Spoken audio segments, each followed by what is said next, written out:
Well, we've come to the end of the West Indies campaign here at this World T20, and they are probably around now looking to pack their suitcases, pack their cricket bags and head to the lovely Caribbean. A campaign that went all totally wrong. It ended with the West Indies now having to go through a qualification phase to play at the next World T20 in Australia. Oh, how the mighty has fallen.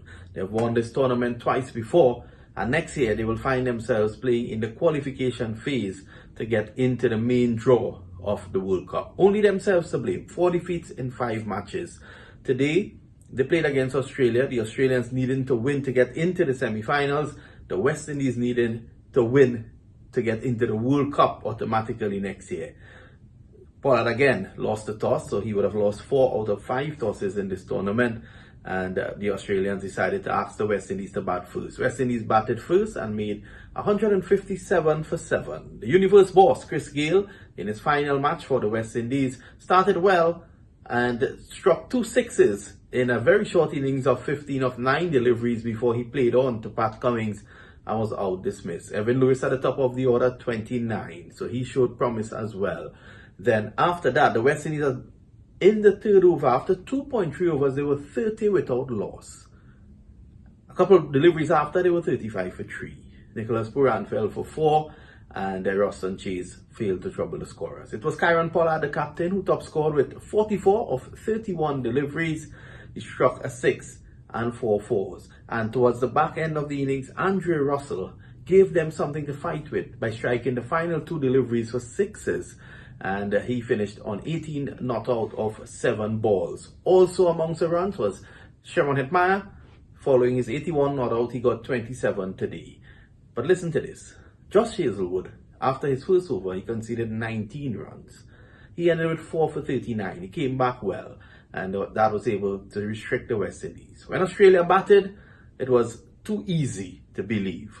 David Warner and Aaron Finch attacked the West Indies from ball 1. Finch was dismissed by Akil Hussain with 33 on the board, and after that Mitchell Marsh came in and he and Warner added 124 for the second wicket. 124 runs came off just 12.3 overs. That was the time that they took to construct that partnership. In the end, Warner 89 not out of 53 deliveries, 4 sixes and 9 fours, carrying Australia home. And with 1 run needed to formalize the victory, Mitchell Marsh gave the universe boss Chris Gayle his final act in international cricket. They'll toss the delivery up outside the off stump and he was out caught at the mid-off driving for 53. Well, Dwayne Bravo, who's also leaving international cricket, he got 10 when the West Indies batted, and he bowled his 4 overs, none for 36. Inauspicious to end a career, but a great career from Chris Gayle and of course Dwayne Bravo. Joining me is Zishan Qureshi, and Zishan would have seen both players over the years. Zishan, both Dwayne Bravo and Chris Gayle not ending their careers well, but take nothing away from them. They were legends of this game. Yeah, definitely. I mean, very exciting players. You know, they've traveled the world and they've changed T20 cricket, so you can't take that away from them. Maybe extending the back end of their career a little bit too much there, huh? Yeah. A lot of exciting new talent coming up in the Caribbean, and you saw that, you know, this year in CPL. And I think that's where the selection process went wrong a bit. I think we should have saw some new faces, some of those younger guys come in. Other than that, you've seen, whether they lost the toss or not, they have a team full of hitters. They didn't have anyone looking there to build a partnership. But at the times where people did stay there, runs were scored. You saw Hetmyer get that 81. Yeah. And it was just a matter of players sticking in and getting through a few overs. But they kept that hitting mentality, kept going from ball 1, and it didn't click this tournament. On those kind of tracks here in UAE, it's not like CPL. You can't just go after it. And I think that's where they struggled. So funny to hear you of all people speak about that hitting mentality in your career in US Open. Of course, you try to hit from ball 1.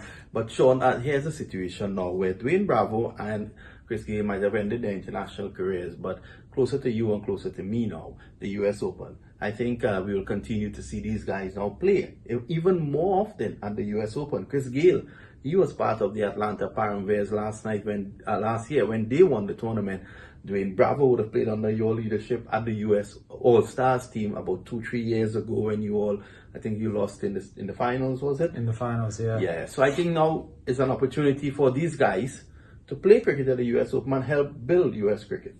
Yeah, like I said in previous videos, it's great to have this kind of people come through and help us grow the game in US. But at the end of the day, seeing all these overseas players coming in, the key is to make sure that they continue to promote local talent. And I think that's where US is currently struggling. Yep, and we're hoping that continues at the US Open. Remember, stay with us. We still have a number of matches. We head into the back end now, the business end of the tournament. And will Pakistan prevail? People are saying it's going to be England-Pakistan final.